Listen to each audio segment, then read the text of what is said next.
Arestado ang 2 menor de edad matapos magnakaw umano ng mga plaka ng mga sasakyan sa Tondo, Maynila. Na-recover naman ang mga plaka pero UP na at hindi na magagamit. May unang balita si Jomer Apresto.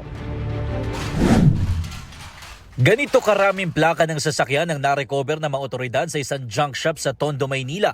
Ang mga plaka, ninakaw raw sa mga sasakyang nakaparada sa isang bakanteng lote at ibinenta sa halagang 8,000 pesos. Ang mga salarin, 2 binatilyo na edad 15 at 16. Ayon sa pulisya, naganap ang krimen pasado 2:00 ng madaling araw kahapon kung kailan malakas ang ulan. So sinamantala nila yung kalakasan ng ulan para hindi sila masyadong makita kasi madilim din doon sa area kung saan yung parking. So nakaka-alarma po yung nangyari na yon dahil marami pong nag-report dito na mga may-ari po ng sakyan. Nagkasa ng follow-up operation ng Manila Police District at agad nakilala ang mga menor de edad. Napagalaman na marami ng record sa barangay ang dalawa dahil sa serye ng pagnanakaw. Actually, ng mga nakaraang linggo ay nasangkot na naman itong 2 minors na to ng pagnanakaw ng isang baterya ng sakyan.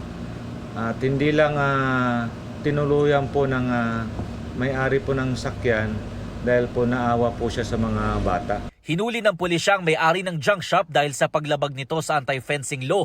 Wala namang indikasyon na posibleng gamitin ang mga plaka para makaiwas sa No Contact Apprehension Policy o NCAP dahil nakatupi na raw ang mga ito ng ibenta sa junk shop. Nandito ako sa isang madilim na bakanteng lote sa Antipolo Street kung saan nakaparada ang mga sasakyan na ninakawan ng plaka ng 2 menor de edad.